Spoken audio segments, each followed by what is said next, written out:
हे TV पर आप जन्म दिवस विशेष कार्यक्रम सुन रहे हैं और मैं हूं विवेक ओझा।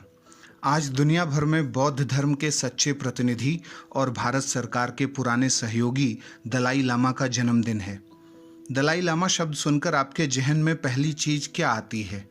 आज उनके जन्म दिवस पर यह बात पूछी जाए तो उत्तर मिलेगा कि वो करुणा और त्याग की प्रतिमूर्ति हैं। वो बौद्ध धर्म की अस्मिता को साम्यवादी चंगुल से निकालने के लिए जद्दोजहद करने वाले आध्यात्मिक योद्धा हैं, या ये भी कह सकते हैं कि चीनी साम्यवादी बंधनों के बादल में फंसी मुक्ति की नीर हैं, जो तिब्बत की धरा पर आज़ादी की मूसलाधार बारिश करना चाहती है। चूंकि हिमाचल प्रदेश के धर्मशाला में उनकी निर्वासित सरकार कार्य करती है, तो पिछले साल कांगड़ा के सांसद ने केंद्र सरकार से उनके लिए सर्वोच्च नागरिक सम्मान भारत रत्न प्रदान करने की मांग की थी और सांसद ने यह भी कहा था कि चीन से तिब्बत की स्वतंत्रता का आह्वान किया जाए। इस बार कोविड-19 के चलते उनका जन्म दिवस बड़े स्तर पर नहीं मनाया जा सका, लेकिन भारतीय प्रधानमंत्री ने फोन पर उन्हें जन्मदिन की बधाई दी और चीन को भी इसके जरिए यह संदेश भेजा कि भारत दलाई लामा के किसी भी मुद्दे पर दबाव की स्थिति में नहीं है। 2019 में 6 जुलाई को तिब्बती धर्मगुरु दलाई लामा यानी ग्यालवा तेंजिन ग्यात्सो, जो कि उनका मूल नाम है, उन्होंने अरुणाचल के तवांग घाटी के उगियन लिंग गोम्पा में अपना 84वां जन्मदिन मनाया था।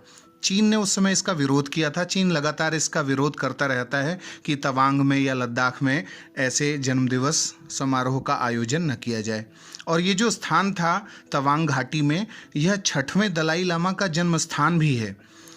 इस वर्ष कोरोना वायरस प्रकोप के चलते भी उत्सव सीमित रहा और 14वें दलाई लामा का जन्म 6 जुलाई 1935 को उत्तर पूर्वी तिब्बत में हुआ था और इन्हें करुणा में बोधिसत्व अवलोकितेश्वर अथवा चेनरेजिग का स्वरूप माना जाता है। चीन ने तिब्बत से सद्गुणों के पलायन की पटकथा लिखी और भारत ने इन सद्गुणों को अंगीकार कर लिया। इसलिए तिब्बत और तिब्बती आध्यात्मिक धर्मगुरु दलाई लामा का मुद्दा भारत और चीन के बीच समय समय पर उभरता रहा है।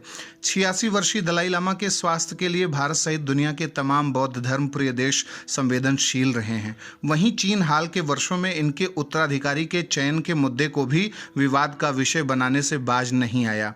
चीन खुले तौर पर कहता रहा है कि तिब्बती धर्मगुरु दलाई लामा का उत्तराधिकारी चीन से ही चुना जाएगा।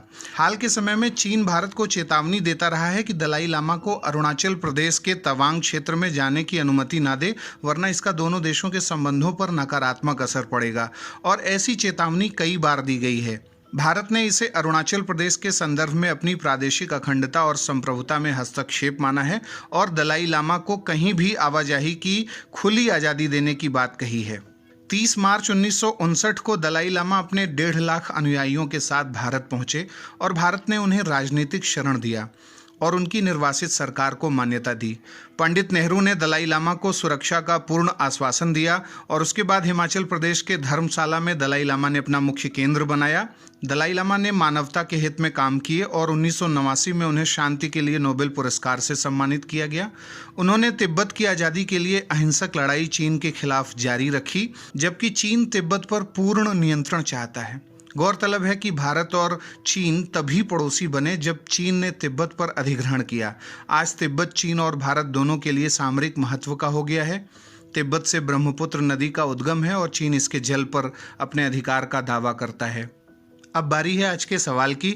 आपको बताना है कि दलाई लामा की आत्मकथा का क्या नाम है और दलाई लामा को किस वर्ष शांति के नोबेल पुरस्कार से सम्मानित किया गया था।